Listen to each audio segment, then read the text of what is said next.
ଚେହେରାରେ ହସ ଆଉ ମନ ଭିତରେ ବିଷ। ଏଇଟା ଆଜିକାଲି ଲୋକଙ୍କର ଅସଲ ରୂପ। ଏଠି ସତ କହିଲେ ଲୋକ ଦୂରେଇ ଯାଆନ୍ତି, ଆଉ ମିଛ କହିଲେ ଆପଣାର ହୋଇଯାଆନ୍ତି।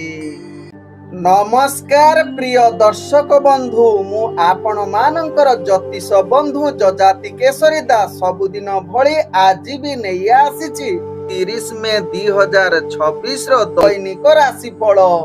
ତେବେ ଆଜି ରାଶିଫଳ କାର୍ଯ୍ୟକ୍ରମ ଆରମ୍ଭ କରିବା ପୂର୍ବରୁ ସର୍ବପ୍ରଥମେ ସେହି ଭଗବାନ ବିଷ୍ଣୁଙ୍କୁ ସ୍ମରଣ କରିନେବା। ଓಂ ନମ ବିଷ୍ଣବେ ପ୍ରଭ ବିଷ୍ଣବେ। ତତ୍ସହିତ ଆଜି ବାରର ସ୍ୱାମୀ ଶନିଦେବଙ୍କୁ ପ୍ରଣାମ କରି ଆଜିର ରାଶିଫଳ କାର୍ଯ୍ୟକ୍ରମ ଆରମ୍ଭ କରିବା। ତେବେ ଆଜି ଯେଉଁମାନଙ୍କର ଜନ୍ମଦିନ ସେମାନଙ୍କୁ ହାର୍ଦ୍ଦିକ ଅଭିନନ୍ଦନ। ତତ୍ସହିତ ଆପଣଙ୍କର ଜୀବନ ସୁଖମୟ ହଉ ଭଗବାନ ବିଷ୍ଣୁଙ୍କ କୃପାରୁ। ତତ୍ସହିତ ଆଜି ଯେଉଁମାନଙ୍କର ବିବାହ ବାର୍ଷିକ ଉତ୍ସବ ସେମାନଙ୍କର ଶିବ ପାର୍ବତୀ ଭଳି ଯୋଡ଼ି ସଦାବେଳେ ରହିଥାଉ। ତେବେ ଯେଉଁମାନେ ମୋତେ ସବସ୍କ୍ରାଇବ କରିନାହାନ୍ତି ସବସ୍କ୍ରାଇବ କରେଇ ନିଅନ୍ତୁ। ତତ୍ସହିତ ପାଖରେ ଥିବା ବେଲ୍ ଆଇକନ୍ ବଟନ୍ ନିଶ୍ଚିତ ଦବେଇ ଦିଅନ୍ତୁ, କମେଣ୍ଟ କରନ୍ତୁ ଏବଂ ପାରିବେ ଯଦି ପୁରା ଭିଡ଼ିଓ ଦେଖନ୍ତୁ। ଆଜିର ପଞ୍ଚାଙ୍ଗ ଆଜି 2026 ମେ ମାସ 30 ତାରିଖ, ଓଡ଼ିଆ ଜ୍ୟେଷ୍ଠ ମାସ 16 ଦିନ, ଶନିବାର, ଚତୁର୍ଦ୍ଦଶୀ ତିଥି ଯାହା ଦିବା 11:40 ପର୍ଯ୍ୟନ୍ତ ରହୁଛି। ତାପରେ ଯାହାକି ପୂର୍ଣ୍ଣିମା ତିଥି ଆରମ୍ଭ ହଉଛି। ଆଜି ବିଶାଖା ନକ୍ଷତ୍ର ଯାହା ଦିବା 1:06 ପର୍ଯ୍ୟନ୍ତ ରହୁଛି। ତାପରେ ଅନୁରାଧା ନକ୍ଷତ୍ର ଆରମ୍ଭ ହଉଛି। ଆଜି ତୁଳା ରାଶିରେ ଚନ୍ଦ୍ର ଯାହା ଦିବା 6:30 ପର୍ଯ୍ୟନ୍ତ ରହୁଛି। ତାପରେ ଚନ୍ଦ୍ର ବିଛା ରାଶିରେ ଅବସ୍ଥାପନ କରିବେ। ଆଜି ସୂର୍ଯ୍ୟ ଉଦୟ ହଉଛନ୍ତି ଯାହା ପ୍ରାପ୍ତ 5:04 ସେହିଭଳି ସୂର୍ଯ୍ୟ ଅସ୍ତ ହଉଛନ୍ତି ଅପରାହ୍ନ 6:20। ଆଜି ଯୁଗ୍ନି ରହିଛି ପଶ୍ଚିମ ଦିଗେ ଦିବା 11:40 ପରେ ଯୁଗ୍ନି ବାୟ କୋଣରେ ରହିବ। ଆଜି କୌଣସି ରାଶିରେ ଘାତ ଚନ୍ଦ୍ର ନାହିଁ। ଆଜି ଘାତ ବାର ରହିଛି ବୃଷ ରାଶି ବ୍ୟକ୍ତି, ସିଂହ ରାଶି ବ୍ୟକ୍ତି ଏବଂ କନ୍ୟା ରାଶି ବ୍ୟକ୍ତିଙ୍କର। ଆଜି ମୃତ ବ୍ୟକ୍ତିର 2 ପାଦ ପୁଷ୍କର ଦୋଷ ଯାହା ଦିବା 1:06 ପରେ ପୁଣି 1 ପାଦ ପୁଷ୍କର ଦୋଷ ଲାଗିବ। ଫଳ ରହୁଛି ବଂଶହାନି, ତତ୍ସହିତ କୃଷି ସନ୍ତାନ ହାନି। ଆଜି ଚତୁର୍ଦ୍ଦଶୀରେ ଶ୍ରାଦ୍ଧ, ନିଷିଦ୍ଧ ଖାଦ୍ୟ ରହିଛି ବିରି, ତତ୍ସହିତ ଆମିଷ ଭୋଜନ ନିଷେଧ ରହିଛି। ଆଜି ଧର୍ମକୃତ କାର୍ଯ୍ୟ ରହିଛି ଯାହାକି ଚନ୍ଦ୍ର ପୂଜା, ଅର୍ଘଦାନ ଏବଂ ରାତ୍ରିରେ ସ୍ତ୍ରୀ ତୈଳ ବର୍ଜନ ରହିଛି। ଆଜିର ଅଶୁଭ ବେଳା ଯାହା ପ୍ରାପ୍ତରୁ ଦିବା 6:42 ମଧ୍ୟ ରହିଛି କାଳ ବେଳା। ସେହିଭଳି ପୁଣି ଅପରାହ୍ନ 4:35 ଅପରାହ୍ନ 6:20 ମଧ୍ୟ ରହିଛି କାଳ ବେଳା। ସେହିଭଳି ଦିବା 8:27 ଦିବା 10:06 ମଧ୍ୟ ରହିଛି ରାହୁ କାଳ। ସେହିଭଳି ଦିବା 1:18 ଦିବା 2:56 ମଧ୍ୟ ରହିଛି ବାର ବେଳା। ସେହିଭଳି ସୂର୍ଯ୍ୟାସ୍ତରୁ ରାତ୍ରି 7:42 ମଧ୍ୟ ରହିଛି କାଳ ରାତ୍ରି। ସେହିଭଳି ପୁଣି ଶେଷ ରାତ୍ରି 3:50 ଶେଷ ରାତ୍ରି 5:04 ମଧ୍ୟ ରହିଛି କାଳ ରାତ୍ରି।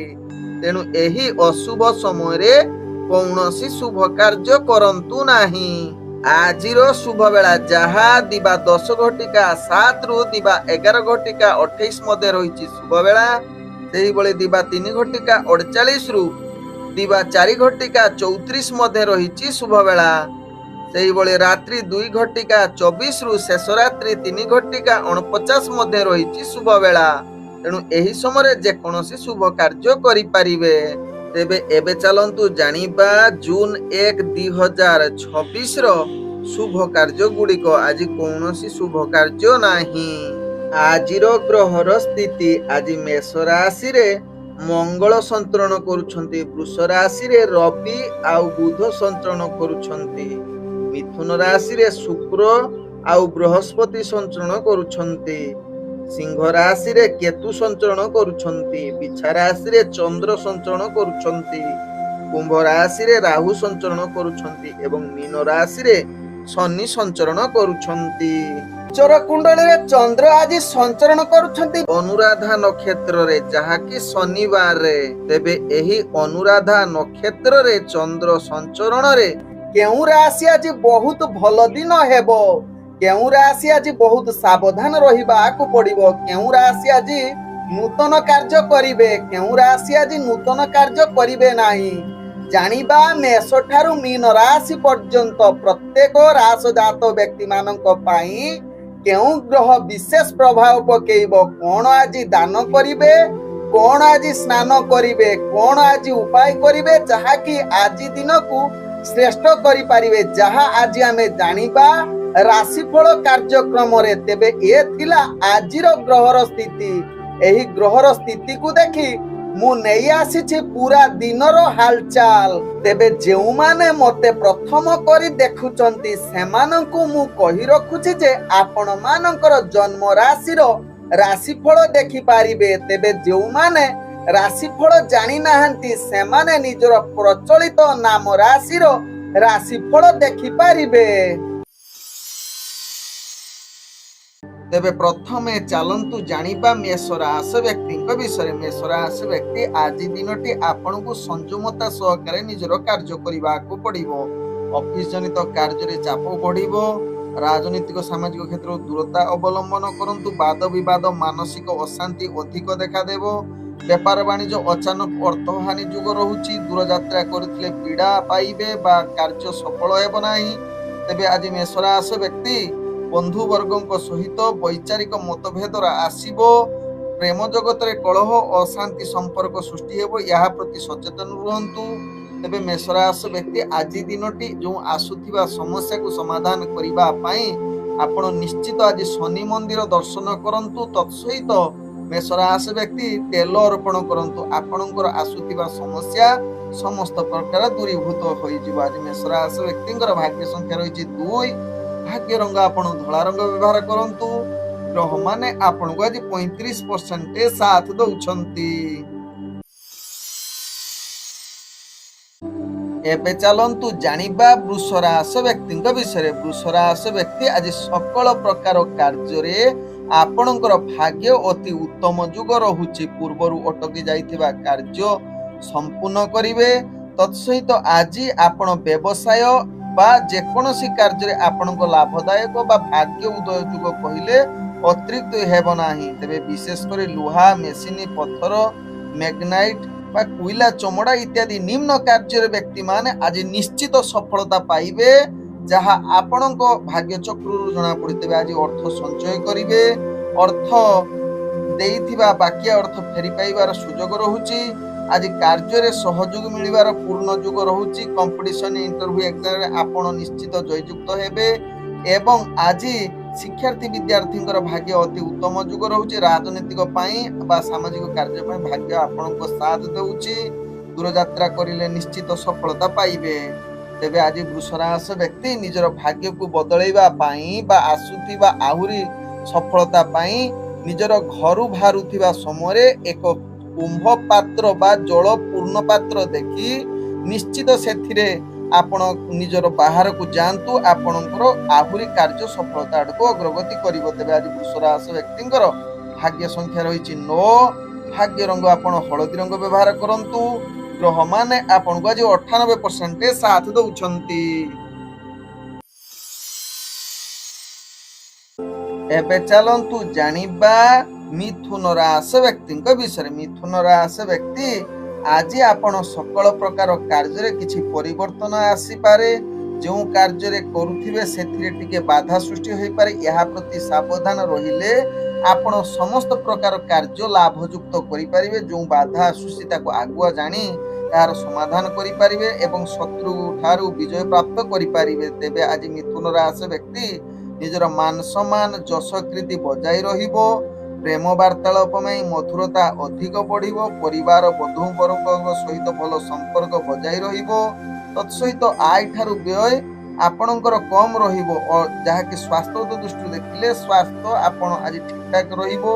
ଦୂରଯାତ୍ରା କରୁଥିଲେ ନିଶ୍ଚିତ ସଫଳତା ଆଡକୁ ଅଗ୍ରଗତି କରିପାରନ୍ତି। ତେବେ ଆଜି ମିଥୁନ ରାଶି ବ୍ୟକ୍ତି ନିଜର ଭାଗ୍ୟକୁ ଅଧିକ ସଫଳତା କରିବା ପାଇଁ ନେତ୍ରହୀନ ବ୍ୟକ୍ତିଙ୍କୁ ଭୋଜନ ପ୍ରଦାନ କରନ୍ତୁ। ଆଜି ମିଥୁନ ରାଶି ବ୍ୟକ୍ତିଙ୍କର ଭାଗ୍ୟ ସଂଖ୍ୟା ରହିଛି 7। ଭାଗ୍ୟ ରଙ୍ଗ ଆପଣ ବାଇଗଣୀ ରଙ୍ଗ ବ୍ୟବହାର କରନ୍ତୁ। ଗ୍ରହମାନେ ଆପଣଙ୍କୁ ଆଜି 75% ସାଥ ଦଉଛନ୍ତି। ଏବେ ଚାଲନ୍ତୁ ଜାଣିବା କର୍କଟ ରାଶି ବ୍ୟକ୍ତିଙ୍କ ବିଷୟରେ। କର୍କଟ ରାଶି ବ୍ୟକ୍ତି ଆଜି ଦିନଟି ଆପଣ ପ୍ରତ୍ୟେକ କାର୍ଯ୍ୟରେ ବିଫଳତା ସାମ୍ନା କରିବାକୁ ପଡ଼ିବ। ଆଜି ମାନସିକ ସ୍ତରରେ ଦୁର୍ବଳ ଅଶାନ୍ତି ପରିବେଶ ସୃଷ୍ଟି ହୋଇପାରେ। ମନରେ ଅସ୍ଥିରତା ସହିତ ପୂର୍ବରୁ ଯେଉଁ ସ୍ୱାସ୍ଥ୍ୟ ସମସ୍ୟା ଥିବ ଆଜି ଆହୁରି ଅଧିକ ଅସ୍ଥିରତା କରିପାରେ। ଶତ୍ରୁ ବୃଦ୍ଧି ଏବଂ ଶତ୍ରୁମାନେ ବିନା କାରଣରେ ଆପଣଙ୍କୁ ହଇରାଣ କରିପାରନ୍ତି। ଧାର୍ମିକ କାର୍ଯ୍ୟ ପ୍ରତି ଆପଣଙ୍କର ହୀନ ବା ଉତ୍ସାହହୀନ ଅସ୍ପୃଶ୍ୟତା ଦେଖାଦେବ। ତେବେ ଆଜି ଯାହାକି ଯାତ୍ରା ଯଦି ଦୂରଯାତ୍ରା କରୁଛନ୍ତି ବାଧା ଆସିବ। ଶିକ୍ଷାର୍ଥୀ ବିଦ୍ୟାର୍ଥୀଙ୍କର ଭାଗ୍ୟ ନିମ୍ନଗାମୀ ରହୁଛି। ଅଫିସ ଜନିତ କାର୍ଯ୍ୟ ଚାପ ବଢ଼ିବ।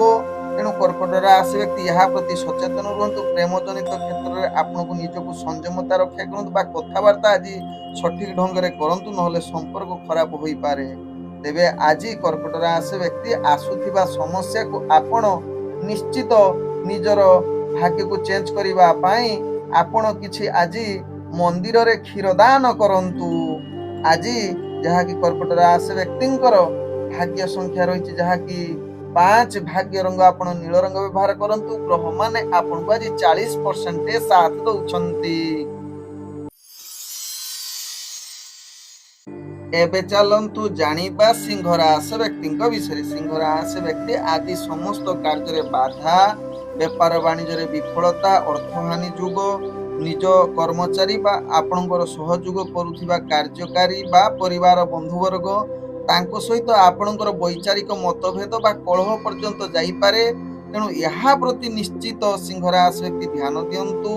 ଆଜି ଅଫିସ ଜନିତ କାର୍ଯ୍ୟରେ ଚାପ ବଢ଼ିବ। ମନରେ ଅଶାନ୍ତି, ଖରାପ କାର୍ଯ୍ୟ ଆଡ଼କୁ ଆକୃଷ୍ଟ ବଢ଼ିପାରେ। ସ୍ୱାସ୍ଥ୍ୟ ଜନିତ ଚିନ୍ତା ଅଧିକ ବୃଦ୍ଧି କରିପାରେ। ସ୍ତ୍ରୀ ବର୍ଗଙ୍କ ସହିତ ଅଧିକ କଳହ ହେବାର ସମ୍ଭାବନା ରହୁଛି। ତେଣୁ ଏହା ପ୍ରତି ଦୂରତା ଅବଲମ୍ବନ କରନ୍ତୁ।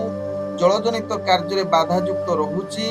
ଏହା ପ୍ରତି ନିଶ୍ଚିତ ଯାହାକି ସିଂହ ରାଶି ବ୍ୟକ୍ତି ଧ୍ୟାନ ଦିଅନ୍ତୁ। ତେବେ ସିଂହ ରାଶି ବ୍ୟକ୍ତି ଆଜି ଭାଗ୍ୟର ଆସୁଥିବା ସମସ୍ୟାକୁ ସମାଧାନ କରିବା ପାଇଁ ଆପଣ ଗୋଟା ବିରି, ସୋରିଷ ତେଲ ବହି ଯାଉଥିବା ପାଣିରେ ଭସେଇ ଦିଅନ୍ତୁ। ଆଜି ସିଂହ ରାଶି ବ୍ୟକ୍ତିଙ୍କର ଭାଗ୍ୟ ସଂଖ୍ୟା ରହିଛି 3। ଭାଗ୍ୟ ରଙ୍ଗ ଆପଣ କମଳା ରଙ୍ଗ ବ୍ୟବହାର କରନ୍ତୁ। ଗ୍ରହମାନେ ଆପଣଙ୍କୁ ଆଜି ଯାହାକି 35% ସାଥ ଦଉଛନ୍ତି।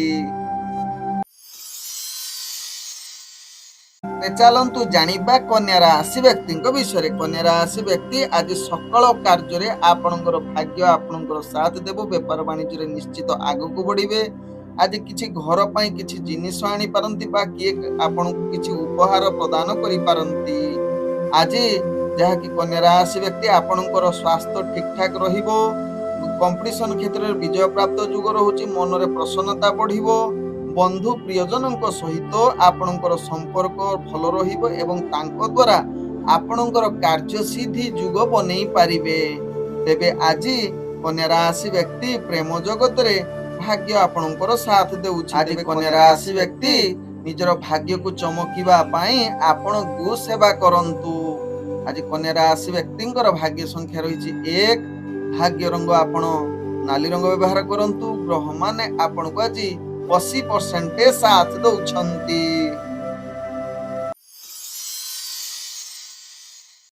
ଏବେ ଚାଲନ୍ତୁ ଜାଣିବା ତୁଳା ରାଶି ବ୍ୟକ୍ତିଙ୍କ ବିଷୟରେ। ତୁଳା ରାଶି ବ୍ୟକ୍ତି ଆଜି ନିଜର କାର୍ଯ୍ୟ ଗୁଡ଼ିକ ସଠିକ ଢଙ୍ଗରେ କରିବେ। ସମସ୍ତ ପ୍ରକାର ସୁଖ ଲାଭ କରିବାର ପୂର୍ଣ୍ଣ ଯୁଗ ରହୁଛି। ଶତ୍ରୁମାନଙ୍କୁ ପରାଜିତ କରିବେ। ଭୂମି ଘର ଜନିତ କ୍ଷେତ୍ରରେ ଆପଣଙ୍କର ଭାଗ୍ୟ ଚମକିବ। ସ୍ୱାସ୍ଥ୍ୟ ଉତ୍ତମ ରହିବ। ଆପଣ ଆଜି ନିଜର ଅଫିସ ଜନିତ କାର୍ଯ୍ୟରେ ସଠିକ ଢଙ୍ଗରେ କରିବେ। କାର୍ଯ୍ୟ ପ୍ରଶଂସା ପାଇପାରନ୍ତି। ତେବେ ଆଜି ଆପଣଙ୍କର ଶିକ୍ଷାର୍ଥୀ ବିଦ୍ୟାର୍ଥୀଙ୍କର ଭାଗ୍ୟ ଯାହାକି ଶୁଭ ଯୋଗରେ ରହିଛି। ଆଜି ରାଜନୈତିକ ସାମାଜିକ କ୍ଷେତ୍ରରେ ଆପଣଙ୍କର ଭାଗ୍ୟ ଶୁଭ ଯୋଗ ସ୍ଥିତିରେ ରହିଛି। ଆଜି ତୁଳା ରାଶି ବ୍ୟକ୍ତି ନିଜର ଭାଗ୍ୟକୁ ଅଧିକ ସଫଳତା ଆଡ଼କୁ ଅଗ୍ରଗତି କରିବା ପାଇଁ ଆପଣ ନିଶ୍ଚିତ ଆଜି ନିଜର ଇଷ୍ଟ ଦେବତାଙ୍କୁ ସ୍ମରଣ କରି କାର୍ଯ୍ୟ କରନ୍ତୁ। ଆଜି ତୁଳା ରାଶି ବ୍ୟକ୍ତି ନିଜର ଭାଗ୍ୟ ସଂଖ୍ୟା ରହୁଛି ଯାହାକି 8। ଭାଗ୍ୟ ରଙ୍ଗ ଆପଣ ଗୋଲାପୀ ରଙ୍ଗ ବ୍ୟବହାର କରନ୍ତୁ। ଗ୍ରହ ମାନେ ଆପଣଙ୍କୁ ଆଜି 75% ସାଥ ଦଉଛନ୍ତି। ଏବେ ଚାଲନ୍ତୁ ଜାଣିବା ବିଛା ରାଶି ବ୍ୟକ୍ତିଙ୍କ ବିଷୟରେ। ବିଛା ରାଶି ବ୍ୟକ୍ତି ଆଜି ଟିକେ ନିଜକୁ ଭ୍ରମିତ ଅଧିକା ହୋଇପାରନ୍ତି ବା ବିଚଳିତ ହବାର ଅନେକ ଚାନ୍ସ ରହିଛି ଏବଂ ଆଜି ବିଛା ରାଶି ବ୍ୟକ୍ତି ଅଧିକ ସନ୍ଦେହୀ ହବାର ଚାନ୍ସ ରହୁଛି। ଅର୍ଥ ଆପଣଙ୍କର ସ୍ୱାଭାବିକ ହବ।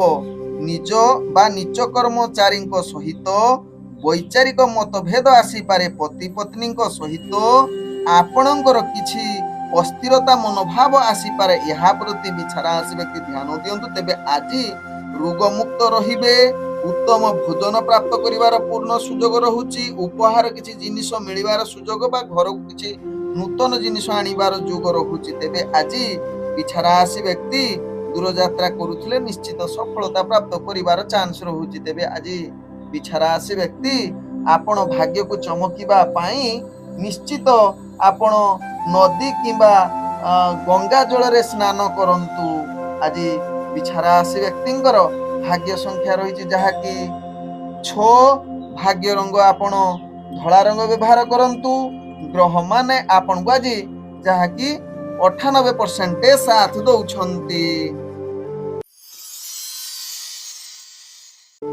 ତେବେ ଏବେ ଚାଲନ୍ତୁ ଜାଣିବା ଧନୁରାଶି ବ୍ୟକ୍ତିଙ୍କ ବିଷୟରେ। ଧନୁରାଶି ବ୍ୟକ୍ତି ଆଜି ନିଜର ଶତ୍ରୁ ବୃଦ୍ଧି ଯୁଗ ରହୁଛି ଏବଂ ଶାରୀରିକ ଆଖି ଜନିତ ସମସ୍ୟା ଅନେକ ପ୍ରକାର ଅସ୍ଥିରତା ଅଧିକ ଦେଖା ଦେଇପାରେ। ତେବେ ଧନୁରାଶି ବ୍ୟକ୍ତି ନିଜର ସ୍ୱାସ୍ଥ୍ୟ ପ୍ରତି ଟିକେ ଧ୍ୟାନ ଦିଅନ୍ତୁ। ନିଜର କାର୍ଯ୍ୟରେ ପରିବର୍ତ୍ତନ ଆସିପାରେ ବା ଅଫିସ ଜନିତ କାର୍ଯ୍ୟରେ ଯାହାକି ଚେଞ୍ଜ କିଛି କାର୍ଯ୍ୟ ଯୁଗ ରହୁଛି। ତେବେ ବନ୍ଧୁବାନ୍ଧବଙ୍କ ବା ନିଜର କର୍ମଚାରୀଙ୍କ ସହିତ ଅଧିକ ବୈଚାରିକ ମତଭେଦ ଆସିପାରେ। ତେବେ ଆଜି ନିଜର ପରିବାର ବର୍ଗ ବା ବନ୍ଧୁବର୍ଗଙ୍କ ସହିତ କିଛି ସ୍ୱାସ୍ଥ୍ୟଜନିତ ସମସ୍ୟା ଆପଣଙ୍କୁ ଶୁଣିବାକୁ ମିଳିପାରେ। ତେବେ ଆଜି ନିଜର ଅର୍ଥ ବେପାର ବାଣିଜ୍ୟ କ୍ଷେତ୍ରରେ ନିଜକୁ ସଂଯମତା ବା ରିସ୍କଫୁଲ ବେପାର ବାଣିଜ୍ୟ କରନ୍ତୁ ନାହିଁ, ଯାହା ଆପଣଙ୍କ ପାଇଁ ଭଲ ହେବ। ତେବେ ଆଜି ଦୂରଯାତ୍ରା କରିଥିଲେ ବିଫଳତା ଆପଣଙ୍କ ସାମ୍ନାରେ ରହିବ। ଆଜି ଯାହାକି ଧନୁରାଶି ବ୍ୟକ୍ତି ନିଜର ଭାଗ୍ୟକୁ ପରିବର୍ତ୍ତନ କରିବା ପାଇଁ ଆପଣ କାଉମାନଙ୍କୁ ଖାଇବାକୁ ଦିଅନ୍ତୁ। ଆଜି ଧନୁରାଶି ବ୍ୟକ୍ତିଙ୍କର ଭାଗ୍ୟ ସଂଖ୍ୟା ରହିଛି 7। ଭାଗ୍ୟ ରଙ୍ଗ ଆପଣ ଧୂସର ରଙ୍ଗ ବ୍ୟବହାର କରନ୍ତୁ। ଗ୍ରହ ମାନେ ଆପଣଙ୍କୁ ଆଜି ଯାହାକି 50% ସାଥ ଦଉଛନ୍ତି। ଏବେ ଚାଲନ୍ତୁ ଜାଣିବା ମକର ରାଶି ବ୍ୟକ୍ତିଙ୍କ ବିଷୟରେ। ମକର ରାଶି ବ୍ୟକ୍ତି ଆଜି ଦିନଟି ଆପଣଙ୍କର ଅନେକ ପ୍ରକାର କାର୍ଯ୍ୟ ସିଦ୍ଧି ଯୁଗ ରହୁଛି। ପୂର୍ବରୁ ଅଟକି ଯାଇଥିବା କାର୍ଯ୍ୟ ସମ୍ପୂର୍ଣ୍ଣ କରିବେ। ଆପଣଙ୍କର ଆତ୍ମବିଶ୍ୱାସ ଅଧିକ ବୃଦ୍ଧି ହେବ। ବ୍ୟବସାୟ କ୍ଷେତ୍ରରେ ଆଶା ଠାରୁ ଅଧିକ ଲାଭ କରିବାର ପୂର୍ଣ୍ଣ ଯୁଗ ରହୁଛି ମକର ରାଶି ବ୍ୟକ୍ତି। ତେବେ ମକର ରାଶି ବ୍ୟକ୍ତି ଆଜି ପରିବାର ବର୍ଗ ବନ୍ଧୁବର୍ଗଙ୍କ ସହିତ ଭଲ ସମ୍ପର୍କ ଯୁଗ ରହୁଛି। ପ୍ରେମ ଜଗତରେ ମଧୁରତା ବଜାଇ ରହିବ। ଆଜି ବିଶେଷ କରି ପୁତ୍ର ପୁତ୍ରୀଙ୍କ ସହିତ ସୁଖ ଅନୁଭବ କରିପାରନ୍ତି। ଆଜି ମହତ୍କାଂକ୍ଷୀ କାର୍ଯ୍ୟ ପୂର୍ଣ୍ଣ କରିବେ ସ୍ତ୍ରୀ ବର୍ଗଙ୍କ ଦ୍ୱାରା, ଯାହାକି ମକର ରାଶି ବ୍ୟକ୍ତି ଅନେକ କାର୍ଯ୍ୟ ସିଦ୍ଧି ଯୁଗ ବନେଇ ପାରିବେ। ଆଜି ଯାହାକି ଦୂରଯାତ୍ରା କରୁଥିଲେ ମକର ରାଶି ବ୍ୟକ୍ତି ନିଶ୍ଚିତ ଶୁଭ ଫଳ ହବାର ଚାନ୍ସ ରହୁଛି। ତେବେ ମକର ରାଶି ବ୍ୟକ୍ତି ଆଜି ଭାଗ୍ୟକୁ ଅଧିକ ଚମକିବା ପାଇଁ ଆପଣ ମାନେ ନିଶ୍ଚିତ କୁକୁର ମାନଙ୍କୁ ଖାଇବା ପାଇଁ ଦିଅନ୍ତୁ। ଆପଣଙ୍କର ଭାଗ୍ୟ ଆହୁରି ଚମକିବ। ତେବେ ଆଜି ମକର ରାଶି ବ୍ୟକ୍ତିଙ୍କର ଭାଗ୍ୟ ସଂଖ୍ୟା ରହିଛି 5। ଭାଗ୍ୟ ରଙ୍ଗ ଆପଣ ନୀଳ ରଙ୍ଗ ବ୍ୟବହାର କରନ୍ତୁ। ଗ୍ରହ ମାନେ ଆପଣଙ୍କୁ ଆଜି 95% ସାଥ ଦଉଛନ୍ତି। ଏବେ ଚାଲନ୍ତୁ ଜାଣିବା କୁମ୍ଭ ରାଶି ବ୍ୟକ୍ତିଙ୍କ ବିଷୟରେ। କୁମ୍ଭ ରାଶି ବ୍ୟକ୍ତି ଆଜି ନିଜର ଭାଗ୍ୟକୁ ଅନେକ ସଫଳତା ଆଡ଼କୁ ଅଗ୍ରଗତି କରିପାରିବେ। ନିଜର ରାଜନୈତିକ ସାମାଜିକ କ୍ଷେତ୍ରରେ ବଜାଇ ରଖିବେ ନିଜର ଦକ୍ଷତା। ଚାକିରି କ୍ଷେତ୍ରରେ କାର୍ଯ୍ୟଗୁଡ଼ିକୁ ସଠିକ ଢଙ୍ଗରେ କରିଲେ ପ୍ରଶଂସା ପାଇବେ ଉଚ୍ଚ ଅଧିକାରୀଙ୍କ ଠାରୁ। ଆଜି ପରିବାର ବର୍ଗ ବନ୍ଧୁବର୍ଗଙ୍କ ସହିତ ଆପଣଙ୍କର ଭଲ ସମ୍ପର୍କ ବଜାଇ ରହିବ। ତେବେ କେତେକାଂଶରେ କଳହ ଆସିପାରେ, ଏହାକୁ ଆପଣଙ୍କୁ ଧ୍ୟାନ ଦେବାର ଆବଶ୍ୟକତା ରହିଛି। ଦୂରଯାତ୍ରା ଆଜି ନ କରିଲେ ଭଲ ହୁଅନ୍ତା କୁମ୍ଭ ରାଶି, କାରଣ ଯାତ୍ରାରେ ପୀଡ଼ାଯୁକ୍ତ ବା ବାଧା ଆସିପାରେ। ତେବେ ଆଜି କୁମ୍ଭ ରାଶି ବ୍ୟକ୍ତି ନିଜର ଭାଗ୍ୟକୁ ଅଧିକ ଚମକିବା ପାଇଁ ଆପଣ ଆଜି ସାତ୍ୱିକ ରୁହନ୍ତୁ। କୌଣସି ନିଶାଗ୍ରସ୍ତ ରୁହନ୍ତୁ ନାହିଁ କିମ୍ବା ଆମିଷ ଜାତୀୟ ପଦାର୍ଥ କିଛି ଗ୍ରହଣ କରନ୍ତୁ ନାହିଁ। ଆଜି कुंभ राशि व्यक्तिंकर भाग्य संख्या रही 3। भाग्य रंग आपण सुनेली रंग व्यवहार करंतु। ग्रह माने आपण को आज जहाँकि 85% साथ दौछंती। एबे चलंतु जानिबा मीन राशि व्यक्ति विषय। मीन राशि व्यक्ति आज आपणकर जिदखुर भावना, मनरे मानसिक बीमारी अधिक, स्वास्थ्य जनित चिंता अधिक भारी करिबो। तेबे आज मीन राशि व्यक्ति बंधु वर्गों सहित वैचारिक मतभेद, ऑफिस जनित कार्य कार्यचाप, वैचारिक मतभेद सहित मानसिक दुर्बल अशांति रही पारे। कौनसी कार्य आज सफलता पाइबा मीन राशि व्यक्ति पक्षे भारी कष्ट। विशेषकर निजर आत्मा बा निज कथबार्ता को संयमता निहाती आवश्यकता। यदि कलह कटु कथा कही बेकथा कहीदेवे से आपणकर मान सम्मान हानि हो पारे। यह प्रति सचेतन रुहतु। व्यापार वाणिज्य आपणकर भाग्य निम्नगामी रहुथिबारु आपणको आर्थिक हानि जुग रहुची। आज मीन राशि व्यक्ति दूर यात्रा न करिले भलो। तेबे मीन राशि व्यक्ति निजर भाग्य को परिवर्तन करिबा पाई आपण आज मांकड़ मानकु खाइबा पाई दियंतु। आज मीन राशि व्यक्तिंकर भाग्य संख्या रही 1। भाग्य रंग आपण हलदी रंग व्यवहार करंतु। ग्रह माने आपण को आज जहाँकि 35% साथ दौछंती। ओम नमः विष्णवे प्रभ विष्णवे।